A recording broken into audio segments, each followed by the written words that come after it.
Welcome to our channel. My name is Athena. So in this video we're going to be talking about divine hiddenness, consciousness, and the story of Adam and Eve.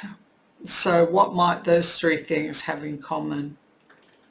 Well, let's find out, okay? So this is obviously not the kind of story about Adam and Eve that you'd hear in church. But we want to understand why God seems hidden to some of us.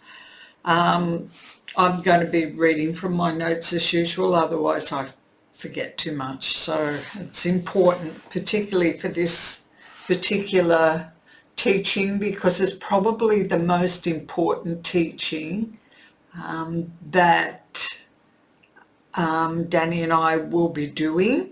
It's the foundation that everything else is built on.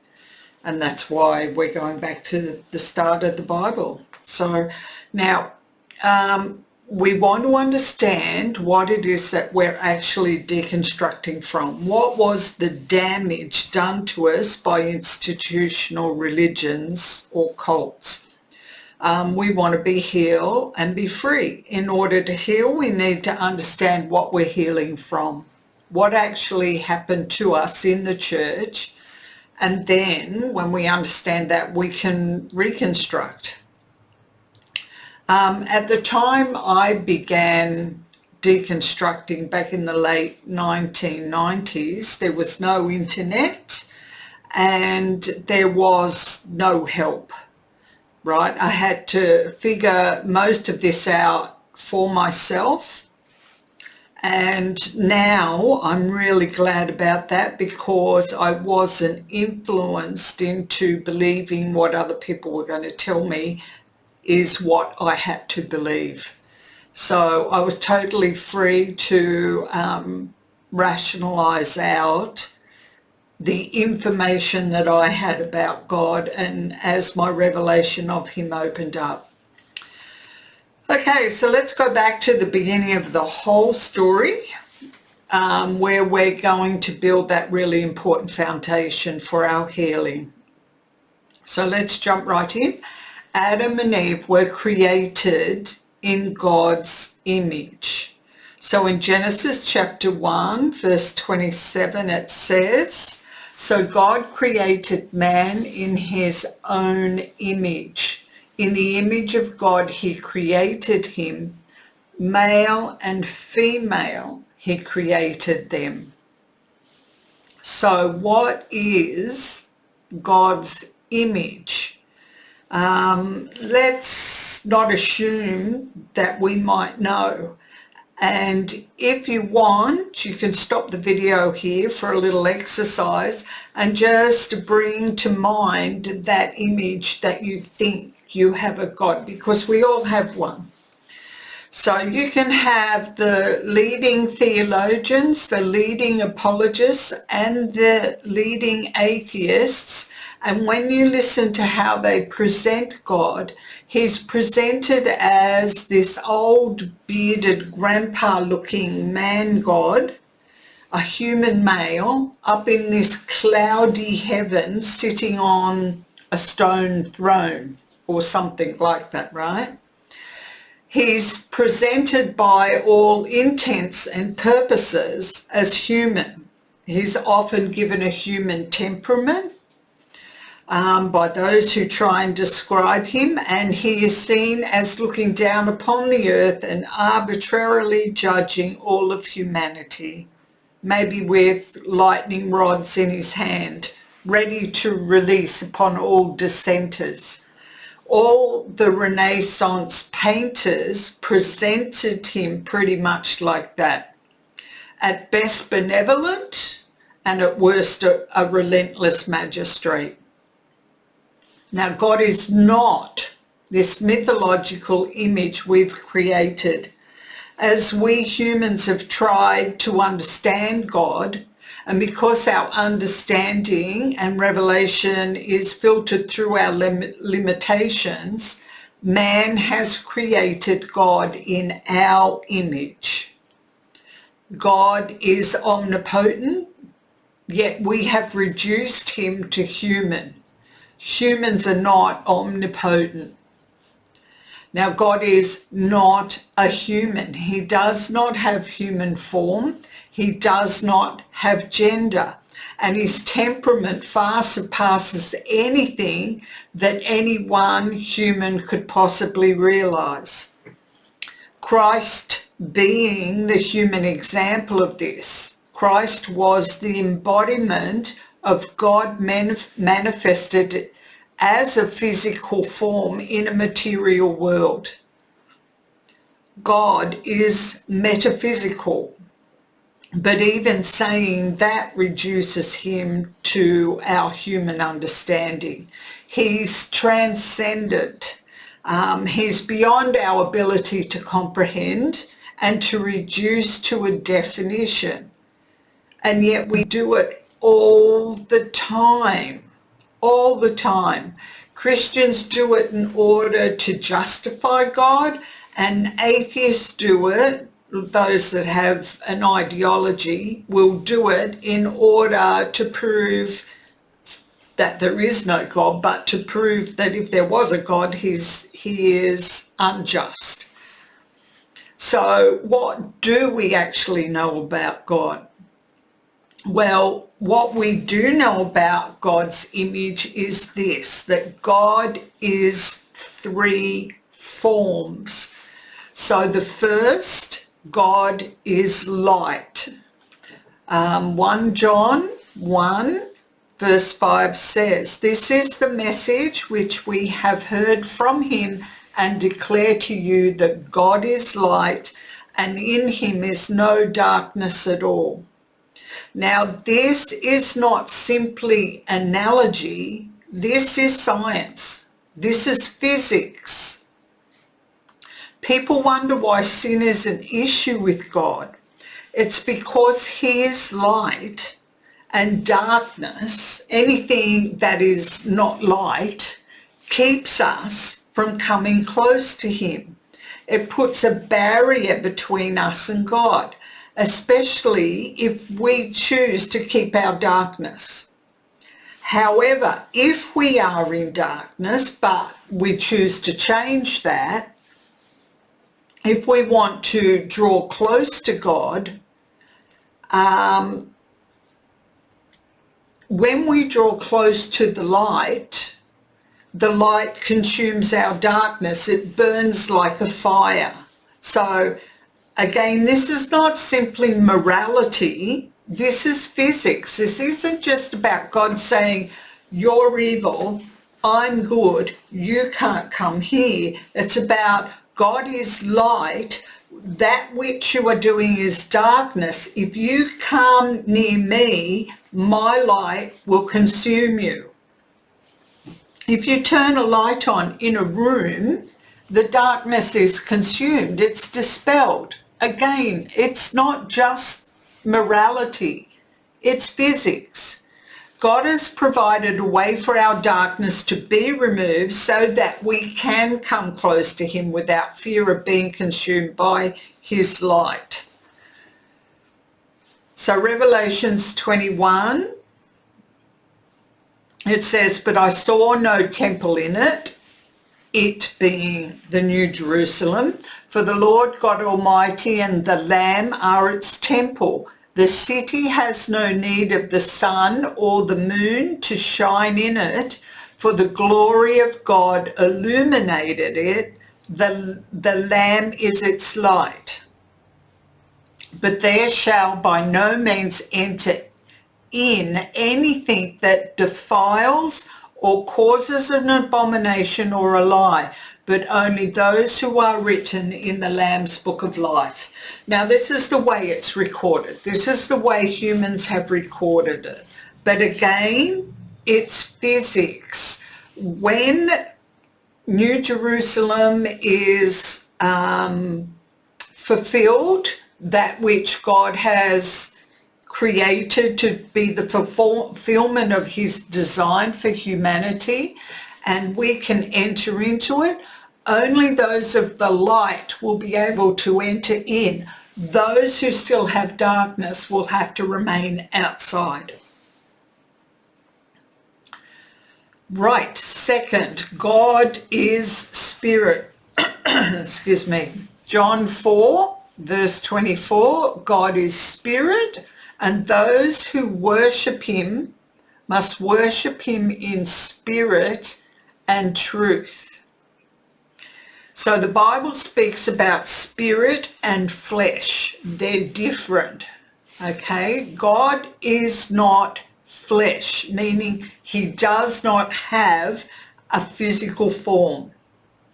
And because God is spirit, those who choose to connect with him will have to do so via our spirit. It is spirit to spirit. It is not flesh to spirit. It is not intellect to spirit. The intellect alone cannot engage with God in a relationship. This is why we're talking about Adam and Eve.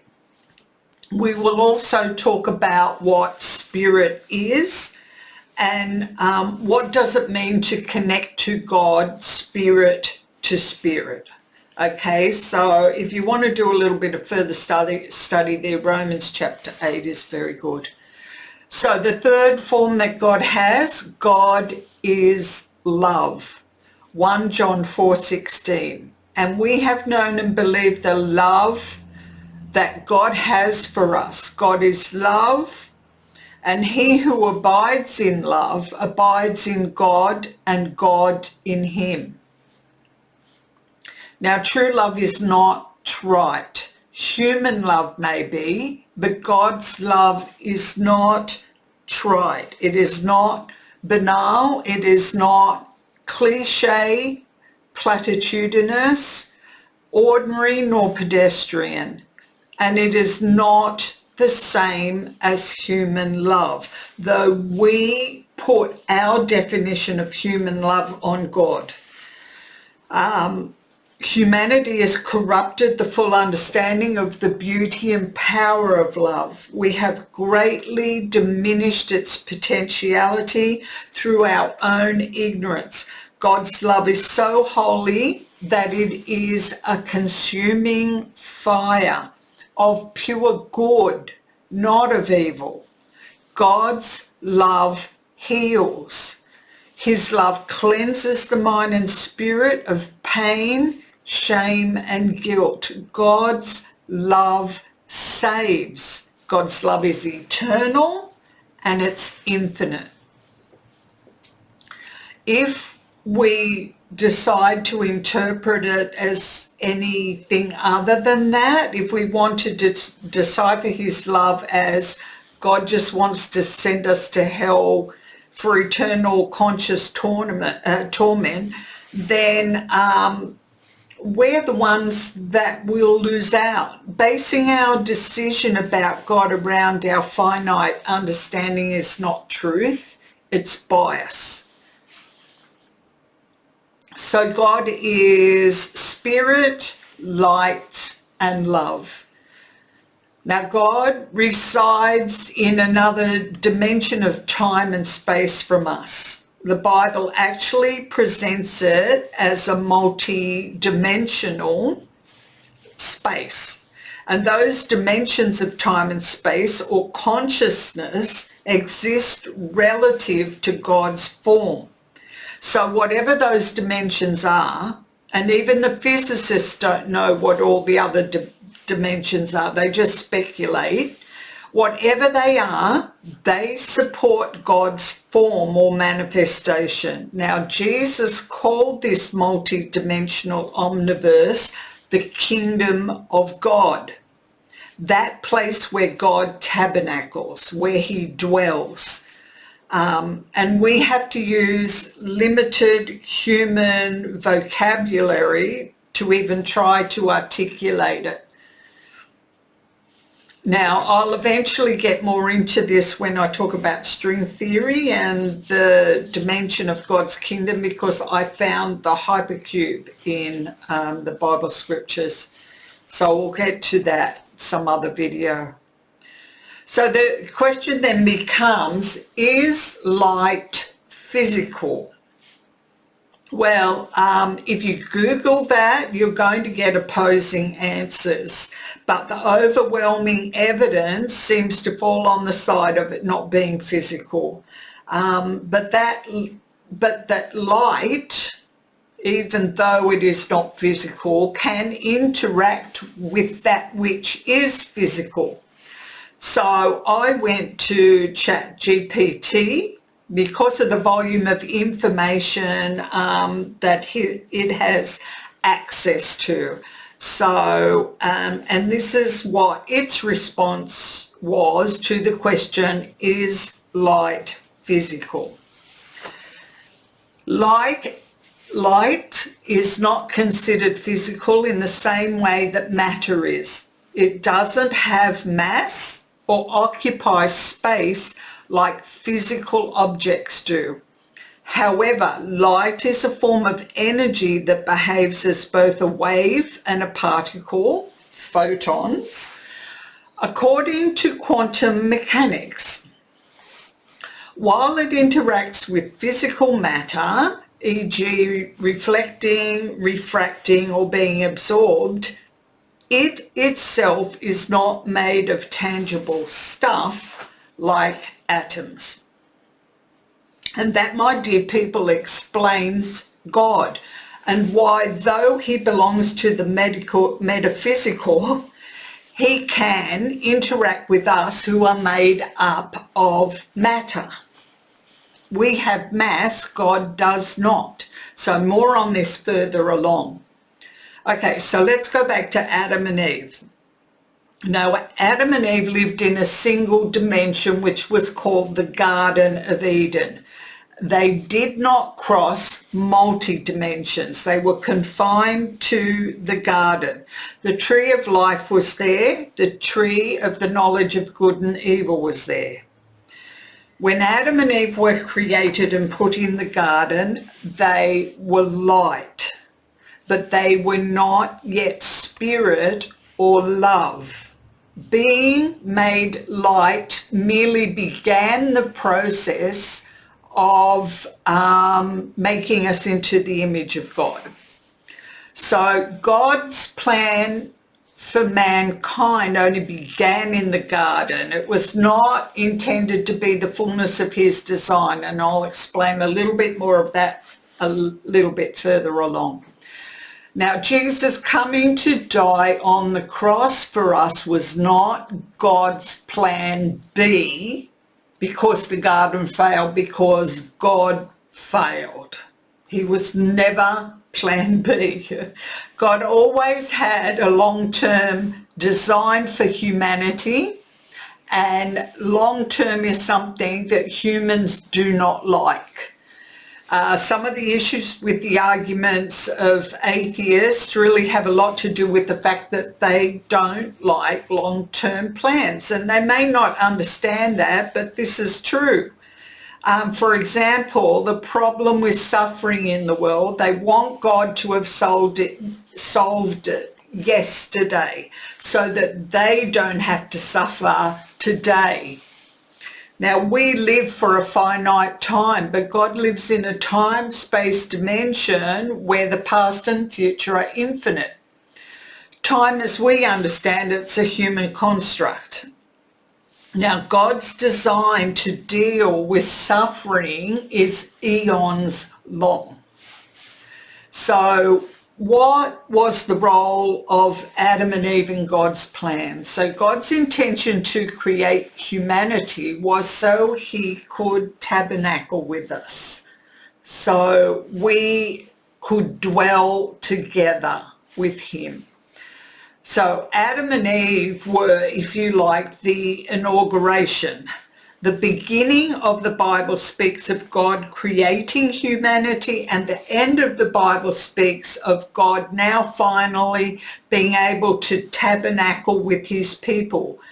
God's determination to establish humanity so that we would be able to tabernacle with him is documented in the entirety of the Bible. So it begins in Genesis, it ends in Revelation. So that is the unfolding of God's design and plan for humanity. So it was never meant to be, okay, I created the Garden of Eden, and that's it. I'll just rest for whatever. Excuse me. So God created them light.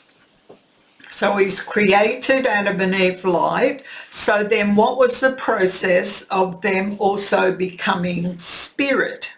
So in Genesis 2, verse 25, Adam and Eve were naked but unashamed. They were naked, but they were not aware they were naked. They were not self-aware. So in other words, they were beings who had subconsciousness. We know this because they had feelings and they had emotions, and they could respond to those emotions, and they could also communicate. So we know they had subconsciousness. So they were light and they had subconsciousness. Now the Hebrew word here for naked is arom, and it means A-R-O-M, and it means nakedness or innocence. So basically it was saying they were children. That's important as in the videos going on, as we talk about the difference between subconsciousness and consciousness, how they work together. Okay, so Adam and Eve were light and had subconsciousness.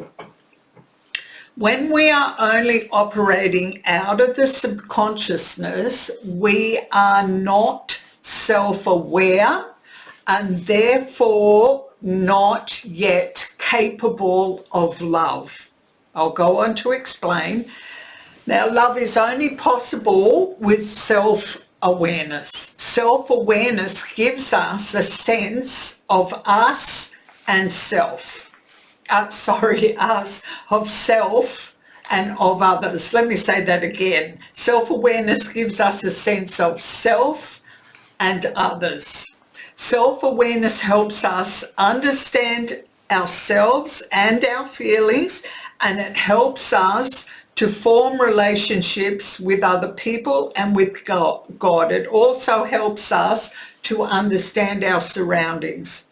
To have a sense of self and others, we need to be sentient, right? Now, so the Merriam-Webster Dictionary describes sentient as this: capable of sensing or feeling, conscious of, or responsive to the sensations of seeing, hearing, feeling, tasting, or smelling.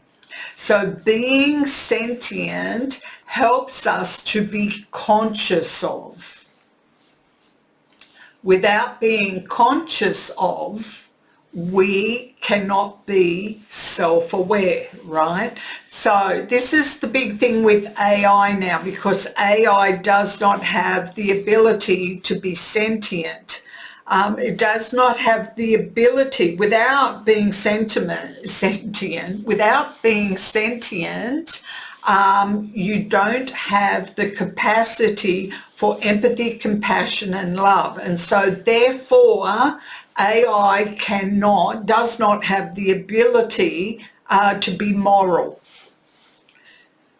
So it can be fed certain behaviours, but that's not true morality. Okay, so back to humans. Love is an interesting force. It must grow in us. It must develop. It can't be given to us and then force us to operate in. We see this clearly in parental abuse, also in spousal abuse and leadership abuse. You cannot force people to love. Now, we should also never be coerced to love, because that's not love at all. To love must always be an act of volition, an act of free will, which, like, I have to say, eat that, materialist. Love is not a morality choice, it's a free will choice. Morality is doing that which you know is right, but love is sacrifice. Difference. So love cannot be put in us. Light and spirit, yes. We can be made to make moral choices. The law, civil law causes us to do that, but that's not love. So we're going to explore why this is so, and show this is the reason why God placed the tree of knowledge in the garden. Now, is free will the summum bonum?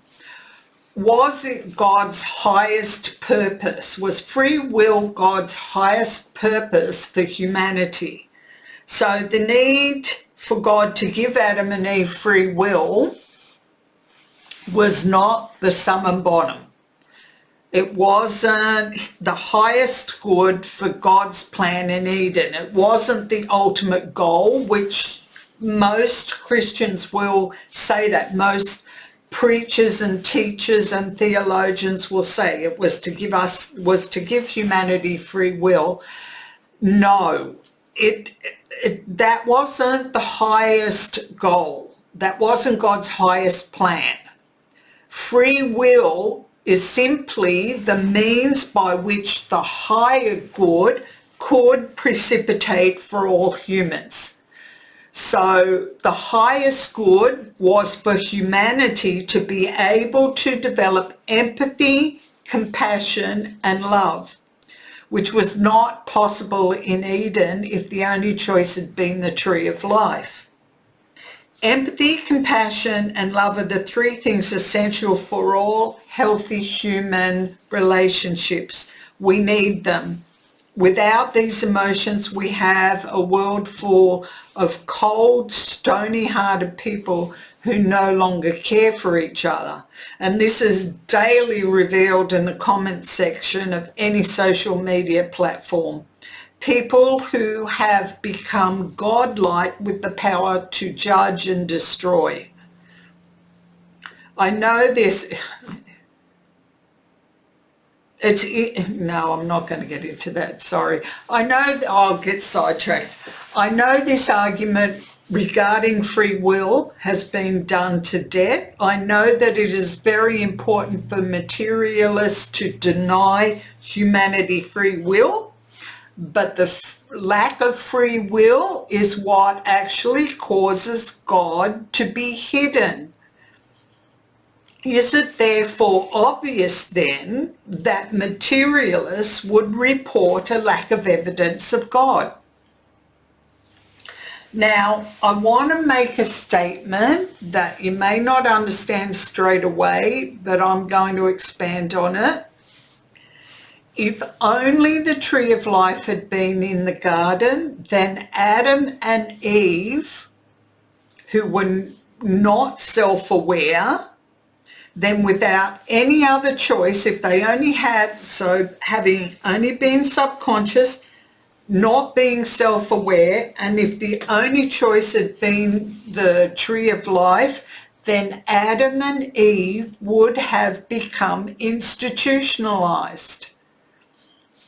Now, when we are institutionalized, and this is bringing us back to growing up in religions and cults, right? When we are institutionalized, we have a far greater chance of being traumatized. We may not develop normally. We may have our opportunities to come to full emotional maturity reduced. We could be damaged. And then the point of God creating us would then be sabotaged. Now, this is what often happens, as I said, when we have grown up in religious institutions. This is why the need for deconstruction when we leave. That's the evidence. That's the evidence of being institutionalized. If you come out of a religion and you know you need to deconstruct from everything that you've been taught, then that's the evidence you've been institutionalized. So the psychological damage that any form of institutionalization of humans of humans the psychological damage that any form of institutionalization of humans causes is harrowing. Sometimes I can't read my own stuff. Now, in children, especially from birth, it prevents normal development, especially in the area of empathy. Children who are crippled emotionally through institutionalization often struggle to develop healthy relationships. Again, in further videos going forward, I'm going to show you very clear evidence for this. Now, institutionalization is where our free will is restricted or removed altogether. But suffice it to say here that without having free will, a developing child can wither and will often not grow, develop or flourish, nor come to the integrality of our humanity. We will often fail to integrate all the parts of us that make us a healthy, functioning, reasoning, critically thinking human being. This is why a lot of people, even after they get out, can end up adopting a lot of weird ideologies or irrational conspiracy theories. Now, if you grew up in a religion that was restrictive and took away your choices, especially where it was constantly ingrained in you, not your will, but only God's will, or it's God's will or eternal conscious torment, it's God's will or you're going to go to hell. And very often God's will was the control of the church leadership. It wasn't necessarily God's will. It was, the leadership and the people in the community saying, you have to walk this way, you have to follow these rules and regulations, or you'll go to hell. Then this can cause institutionalization. It can cause this traumatized damage. Even if your parents were loving, and the church may have appeared good, if there were strict rules, and they could have been subliminal, especially where those laws are enforced without love, then this type of indoctrination has long-lasting effects on the psyche. Now, if you have had your free will choices restricted, then there's a good chance that our sense of self may have been diminished or even damaged. We may identify this as trauma, and some of us may have to tackle the extra burden of CPTSD.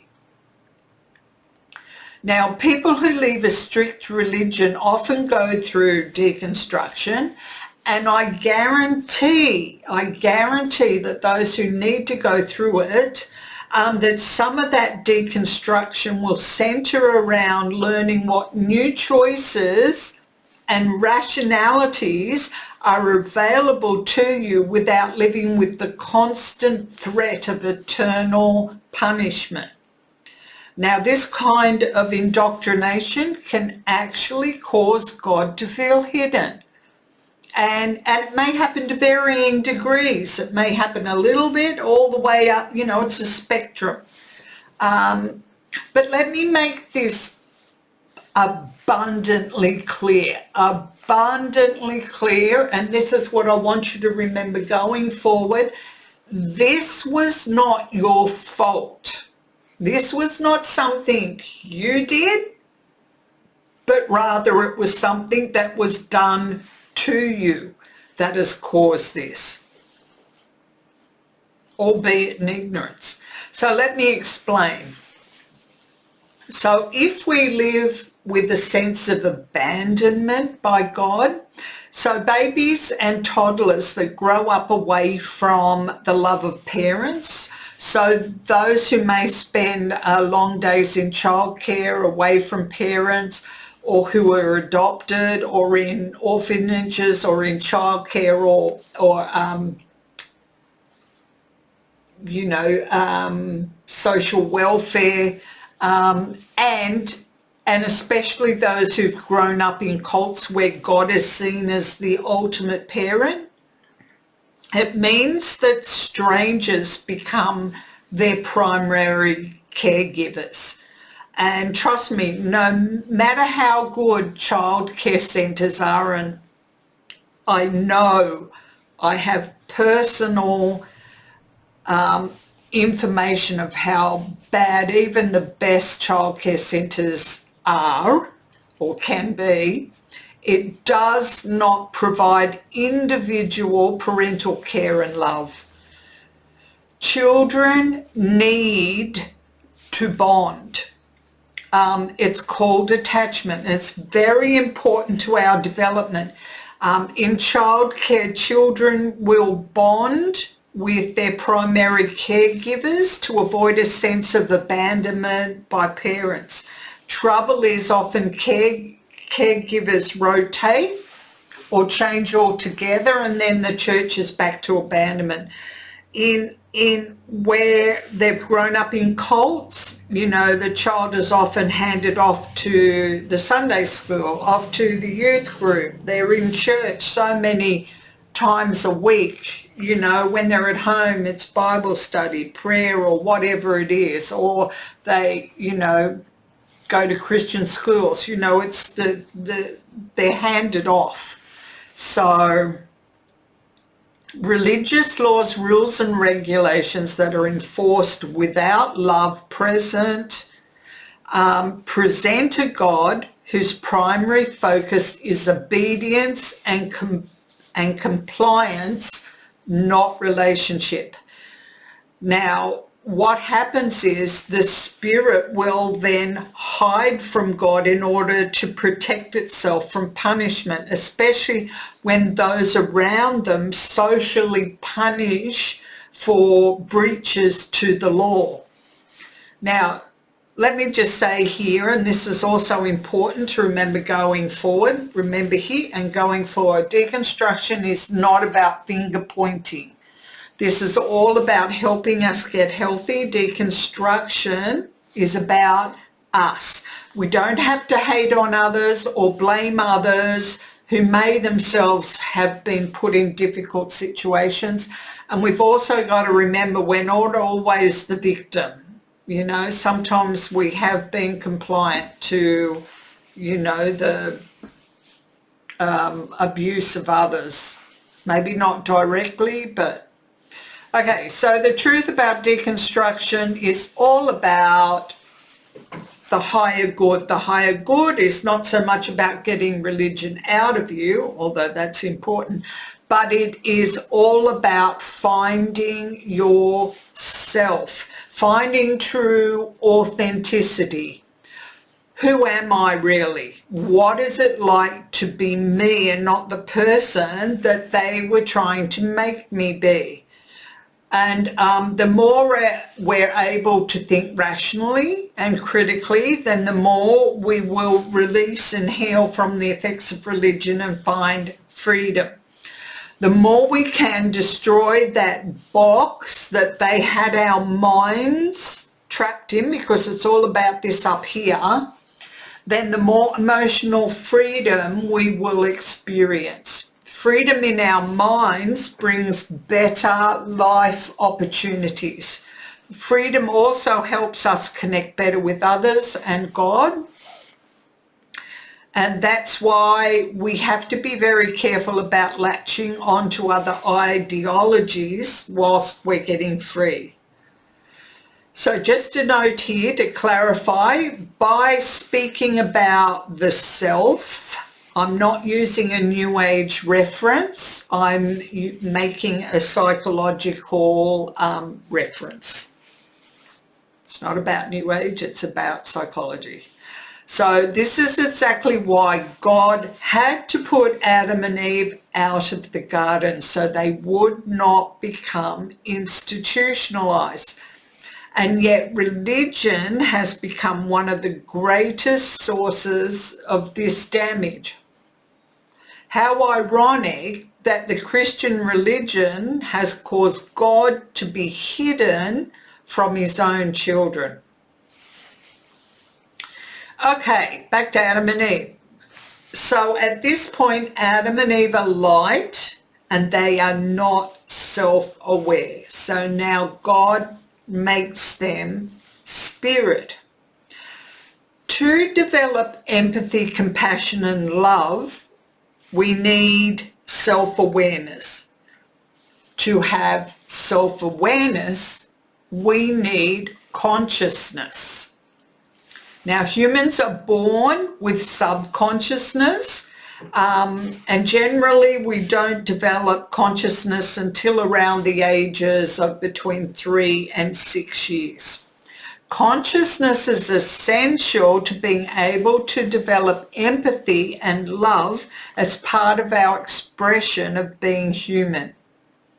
As I have said, God's highest good for humanity was not free will. It was never Eden or this life. It is to tabernacle with God in the New Jerusalem, which will not be possible without our ability and choice to love as an act of our own volition. In New Jerusalem, God has promised we will tabernacle with him, and there will be no more tears, no more pain, no more sorrow, no more suffering. But the timing for this has always been the fulfillment of creation at the end of the age. That wasn't plan B. Okay? Now, Jesus is the archetypical revelation of a human made whole. Jesus was light and spirit and love in physical form.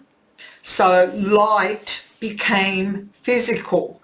This is what is meant by Son of God, that Jesus was the Son of God. In other words, the begotten of God's image, spirit, light, spirit, and love. So Cain and Abel, the Bible tells us in Genesis chapter 5, Cain and Abel were begotten in Adam's image. So all humanity is begotten in Adam's image, and we'll go into this again in a later video. So how did God make Adam and Eve sentient? When Adam and Eve were light, they had subconsciousness. They were innocent like 2-year-olds are before they developed consciousness. They were not self-aware. They were not sentient. However, after they ate from the tree of knowledge of good and evil, they now knew they were naked, but this time they were ashamed. Remember, before they were naked but unashamed. They had no self-awareness. Now they were naked. This time they were ashamed. This was after they ate from the tree of knowledge of good and evil. Now that word know, so they knew they were naked. That word to know means intimate knowledge of. So they now had intimate knowledge that they were naked, but this time, as I said, they were ashamed. So what was the difference? Of course, they had become self-aware. They were now self-aware. So Genesis 3 verse 7 says, "Then the eyes of both of them were opened, and they knew they were naked, and they sewed fig leaves together and made themselves coverings." So their eyes were opened, meaning they had become enlightened. They now had consciousness. They were now light and spirit. So I believe spirit and consciousness are the same. To have consciousness, I believe, means to have a personal spirit.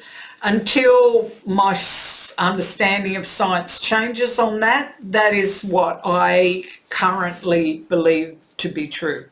So in Genesis 3 verse 8 it says, and they heard the sound.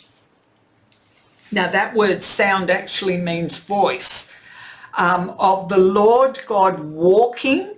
That word walking actually means moving in the garden in the cool of the day. Now cool means wind. So let's go back and just read that. With the proper translation, it says, and they heard the voice of the Lord God moving in the garden in the wind of the day. And Adam and his wife hid themselves from the presence of the Lord God among the trees of the garden. So God did not walk in the garden. His voice came as a strong wind. That's the proper translation. As we have said, God is not a man, so he does not have human physical form. He's metaphysical, so he does not walk. It's an analogy.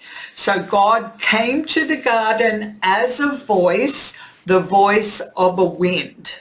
So God came to the garden as the voice of conscience. And this is the only time the Bible tells us that God came to the garden. And he actually came to the garden as the voice of conscience, or as the voice of conviction. That's the reason why Adam and Eve hid. It's because God's voice of conscience is everywhere. There's no avoiding God's conviction. So God's conviction came as a question. Helps us understand the question now. Who told you you were naked? God was actually asking them, how did you become self-aware? Did you eat from the tree of knowledge of good and evil? The voice of conscience, right? That's God asking them, did you eat from the tree of the knowledge of good and evil? So in verse 22 it says, then the Lord God said, behold, the man has become like one of us to know good and evil. It's interesting, when we look later, we'll find out that when we only have subconsciousness, we don't know, we can't tell the difference between good and evil.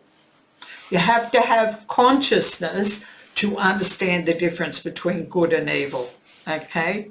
So the serpent had already told them this would happen if they ate from the tree of knowledge. So verse 5 says, for God knows that in the day that you eat of it, your eyes will be opened and you will be like God, knowing good and evil. So the serpent did not lie. So it's saying your eyes will be opened and they would be like God in that they would have consciousness. They would become self-aware. So the image of God is that he has consciousness. He is self-aware. So now Adam and Eve have become self-aware. Because they now had consciousness, Adam and Eve knew they were naked and they were ashamed. So they tried to cover themselves with fig leaves. Now the fig leaves would not work because the fig leaves were going to wither and die, right? The fig leaves could only ever be temporary. By using the fig leaves to cover themselves, Adam and Eve were not trying, this is really important, Adam and Eve were not trying to hide their undressed physical bodies. This wasn't about them being ashamed because they had no clothes on. Remember, they were created light. Their form was light, but now they were also self-aware. So they were light but now they were, remember, they were light, but light is not physical. They were light, but now they had become self-aware. What was actually happening here was, because they'd become self-aware, they now knew that they were without form. This wasn't an issue about clothing. They become aware that they had no physical body. They had no mass. Genesis 3 verse 21 says, God made them tunics of skin. God did not kill animals and fashion clothes for them. The text does not say that. That's been read into the text. It says God made them tunics of skin. This means he gave them physical bodies. He made them human. In doing so, God made them sentient beings. We need physical bodies to be able to see, hear, feel, smell, and taste. Now, I understand that there's more than 5 senses. However, the number is indecisive, so I'm just sticking with the original 5, right? So now Adam and Eve, or humanity if you like, is subconsciousness, consciousness, and physical. Now, consciousness gives us the ability to assimilate the information we receive through our 5 senses. So if we are sentient, we need consciousness to interpret the information those senses feed us. So the body is the computer that interprets the information that the consciousness receives. In other words, the body is the bridge between the material world, that which we can see and touch and hear and feel and taste, and the metaphysical world. So Federico Faggio says that our body is the bridge between the classical view and the quantum view. So in 1 John 1, verse 1, it says, that which was from the beginning, which we have heard, which we have seen with our eyes, which we have looked upon, and our hands have handled concerning the word of life. The life was manifested, and we have seen and bear witness and declare to you that eternal life which was with the Father and which was manifested to us, that which we have seen and heard, we declare to you. That which was metaphysical became physical, and we now have, that's our testimony. Our testimony is the evidence of the metaphysical that has become material or materialized or become physical. So in one of my last videos, I spoke briefly about the slumbering spirit or the slumbering consciousness, which is essential to understanding why many of us experience the divine hiddenness of God. So what does this mean? Now, first I understand the consciousness and the personal spirit to be the same, right? That's my belief. Okay, so what happens if the consciousness has been traumatized through institutionalization or neglect and is slumbering or hiding in order to protect itself? Now, when the consciousness is traumatized, then the information received is not being assimilated properly. Either it's not being assimilated correctly or it's not being assimilated at all. What if only the part of the information is the information received is being connected or received properly. And this is why we have trouble with thinking rationally and critically. Understand?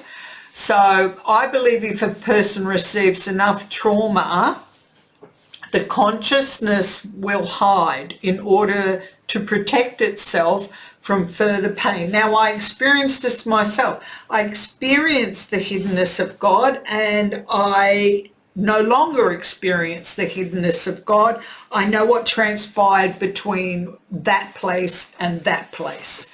So just like Adam and Eve did with the fig leaves, right? If we are an abuser, we will hide from conviction and punishment.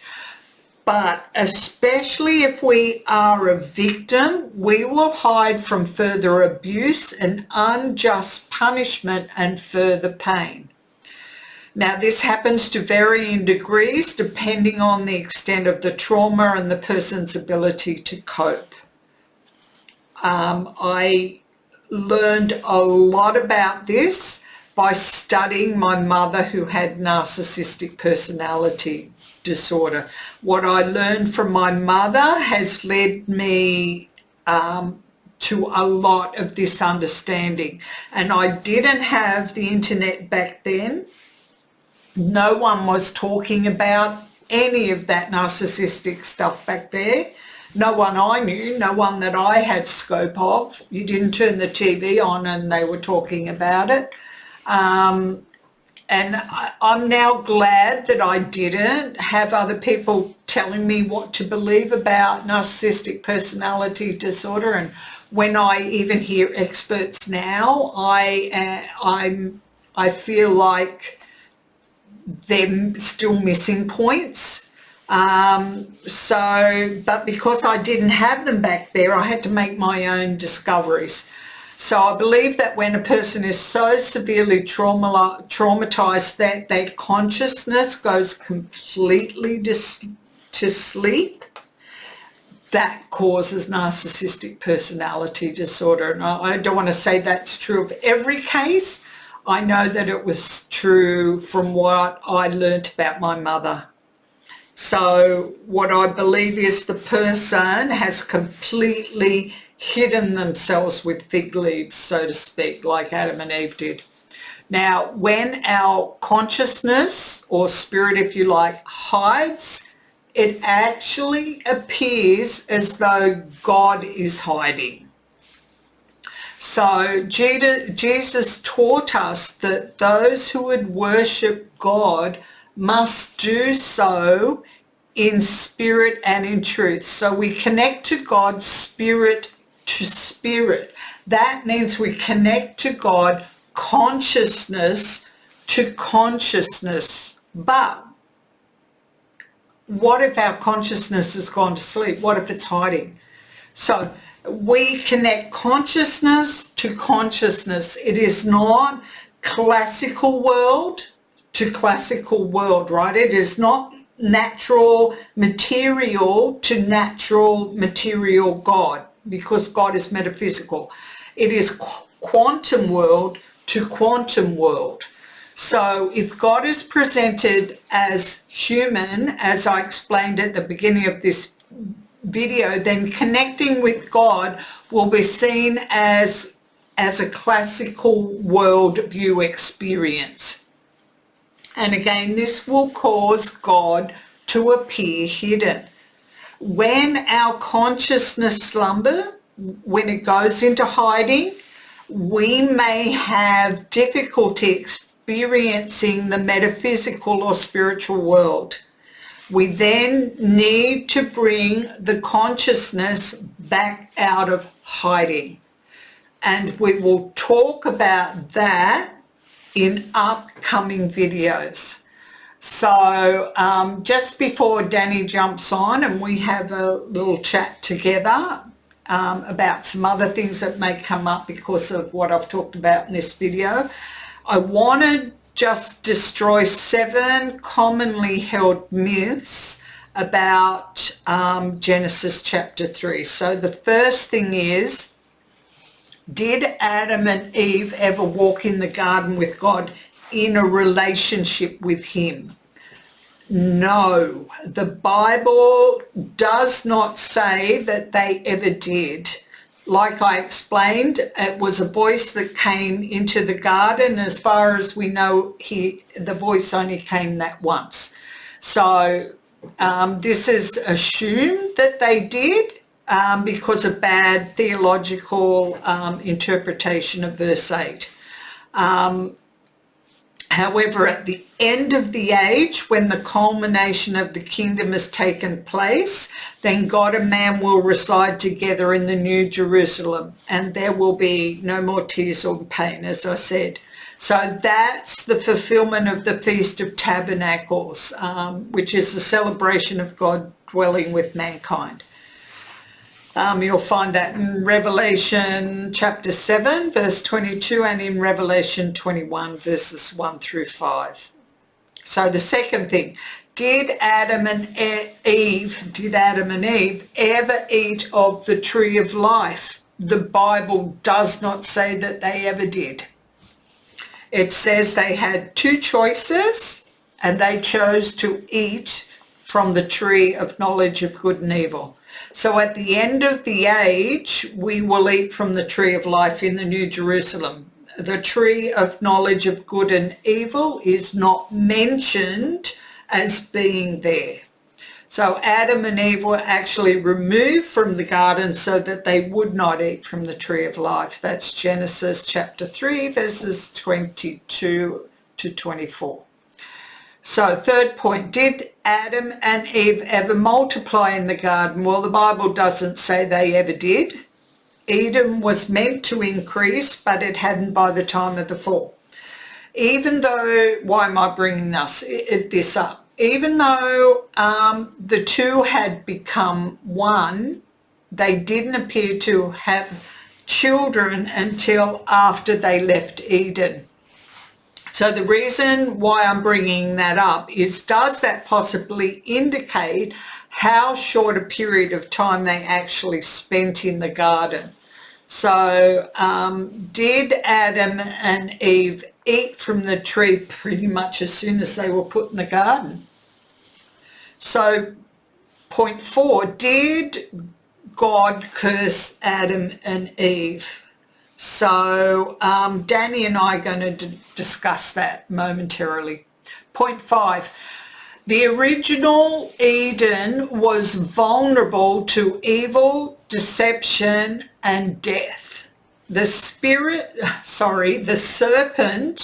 was in the garden, so unclean things could enter the Garden of Eden.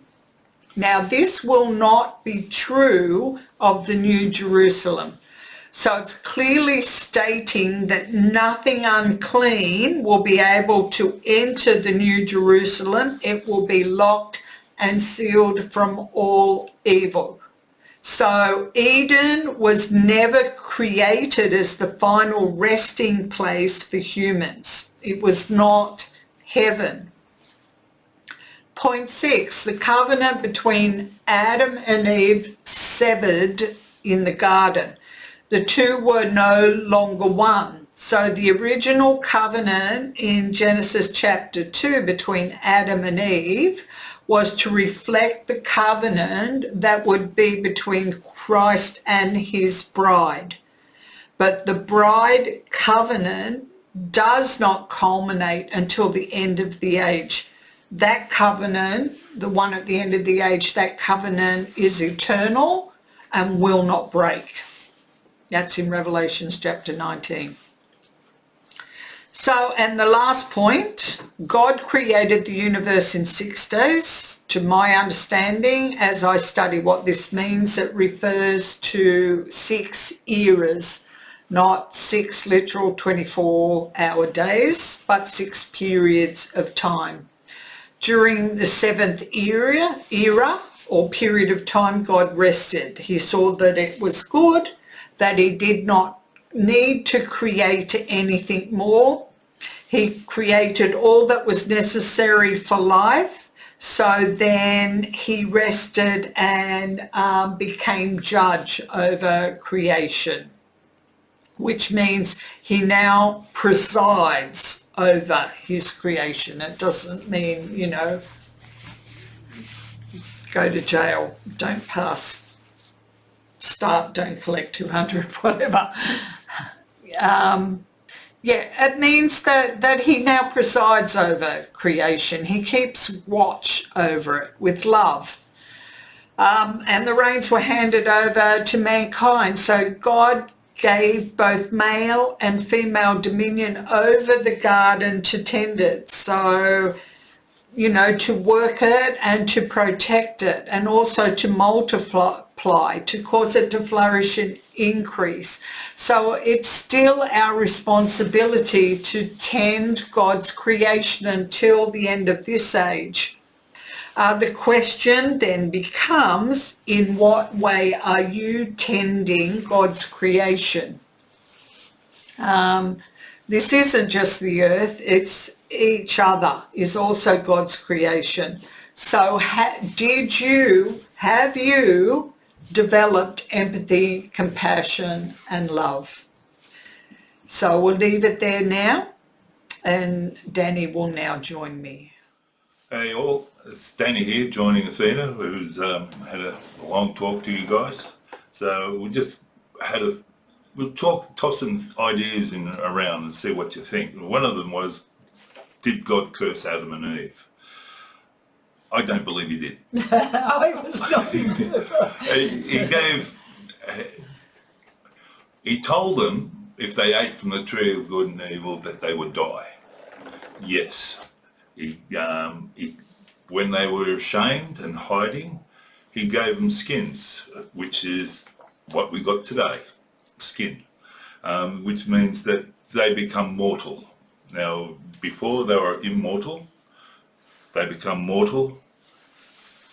Yeah, so he didn't curse them. Then, so what the upshot of becoming mortal was that the woman had to give birth through a physical body, and man had to toil to supply the needs of the family. So the earth wasn't always going to,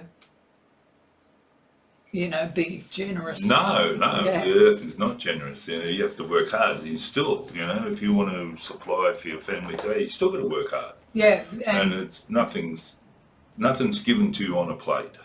So that's what the upshot of what Adam and Eve meant with what God said when he meant them they were going to die. Yeah, he cursed the serpent and he cursed the land, but he didn't curse Adam and Eve.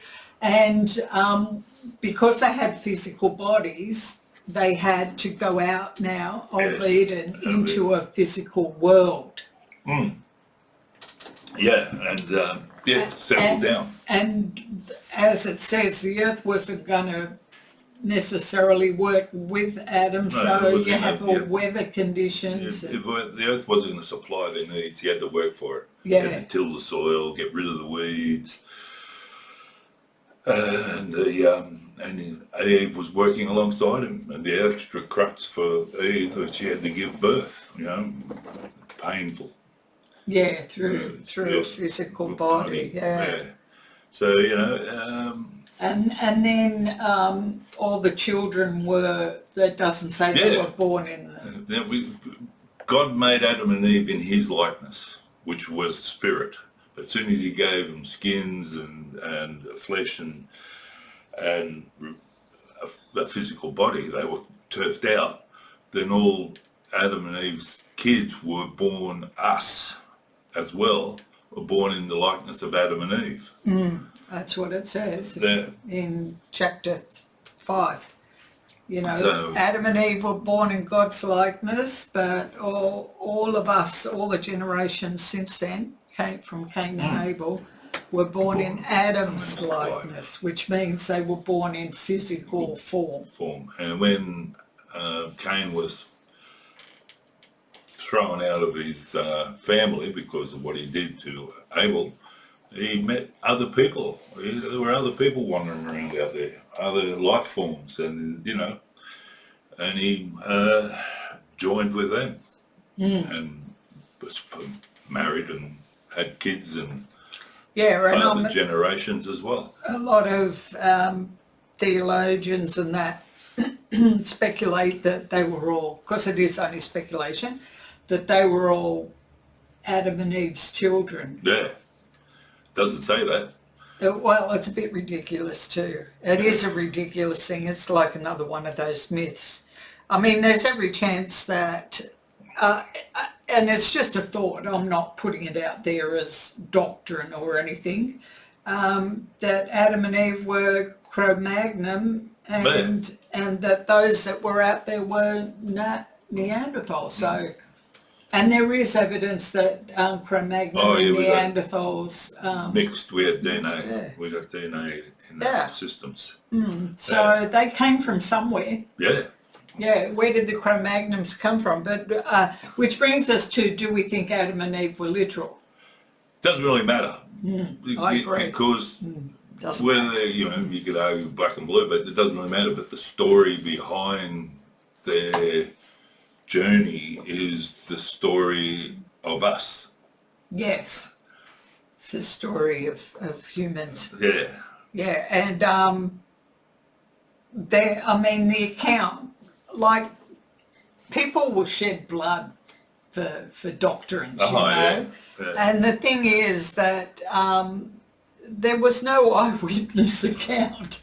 It was not an eyewitness account. It was written down by religious philosophers at some point, and I think it was amazing, the story that they got across. Now, if I was to meet an Adam and Eve at some point, you get the right answer. Doesn't change. No, it doesn't change what I understand about God. But if you tie yourself into doctrines, you're losing other perspectives of life. What happens and where and why. Yeah. Which knee do we kneel down on? Or it's or the Catholic cross, because you've got to go left to right. It's just. What if you? Oh, nearly dropped it. What if you want to go right to left? Yeah. Well, you're a righty. Yeah. No, it's just funny. Yeah. Okay. So, did we discuss whether it was righteous for God to let the serpent into the garden? He planned it. I don't know. You got to think of God. God's God. He was, he is, and what's to come. So it's all his plan.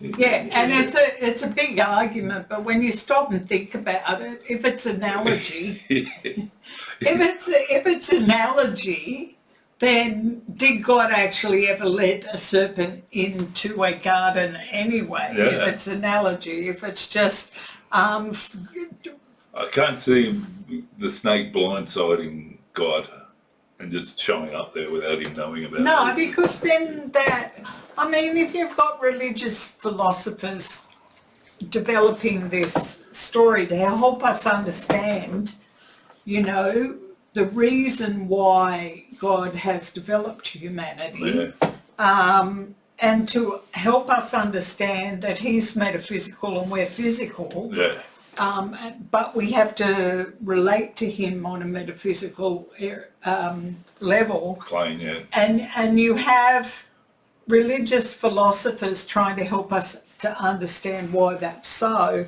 And then you've got people who are they're taking it as doctrine and they're like strangling themselves and others with it. Yeah. So that people can't, they're they not can't allowed, grow. like what you said, what need we. There would be. You can't grow if you tie yourself up in knots. All you do is just stagnate. So, is there anything else to discuss, or have we done it?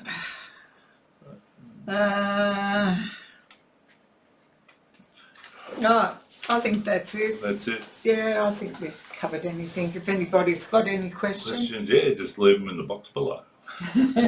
Now, have you got anything you want to add?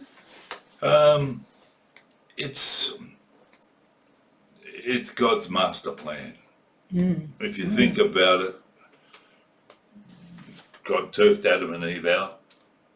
They populated or joined the population. God came along, created the laws, because we didn't have the end. We didn't have structure to live in, so we created the laws. The laws led us to Jesus, who fulfilled the laws, and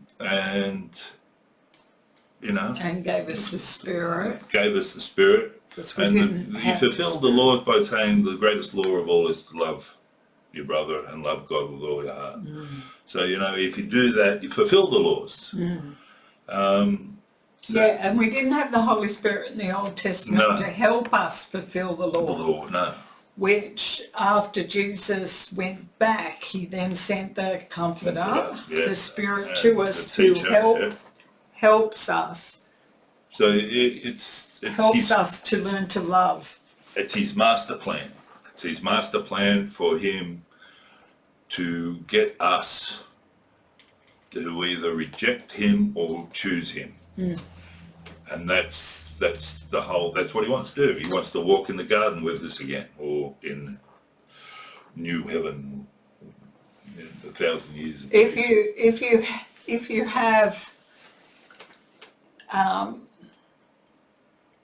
the religious telling us we have to be this and do this and believe that, and have these beliefs, ideologies, ties us up in knots again. And if you have the atheists doing the same thing, only opposite, then because ideologies do not allow us the freedom to love. No. And then you don't have, you'll have people speaking for both sides. Yeah. You'll have people speaking for religion and atheists, and they're both saying they're the most moral. When they do it, they'll say, oh, no, we don't do that. But they do it. They'll say things like, the atheists will say things like, oh, if you just get rid of all the religious in the world, we'll have nirvana. So, in other words, we will have a more moral world. Yeah, you can't imagine man being moral. And you have religion saying the opposite, saying if you just get rid of all the unbelievers in the world, you would have a more righteous, more moral world. Yeah, we could see that. But the thing happening. is, it's got nothing to do with that. It's got to do with love. Yes. And if and that comes down to each person. It's not a group. It's not an ideological group. It's not a theological group. It comes down to us as individuals to love. Yeah, to love. And that is our responsibility. And it's freeing. It really is freeing, You don't have to kneel in a certain way or cross yourself in a certain way or hang upside down in the belfry somewhere. I don't know. It's just freeing. Hang upside down in the belfry. Yeah, but but if without love, God is, because that's what we're talking about, divine hiddenness. Yeah. Without love, we're not only just not hidden from God, which is the subject, we're hidden from each other. Yeah, we are. You cut yourself off from everything. It's a lonely life. So that's and I'm afraid to say it's what's happening in the world today. People are cutting themselves off. Continents are separating. People are building walls up between them and other people. So it's a slippery slope. Yeah. Okay. I think we might leave it there. It's been a long video. Yeah. If people got to the end with us. But anyway, there will be other videos, probably, maybe not as long, but no, it's good this was an important one, this one. Yeah. I hope to hear from you. Yeah. So yeah. Yeah. Okay, so freedom. Freedom. Freedom.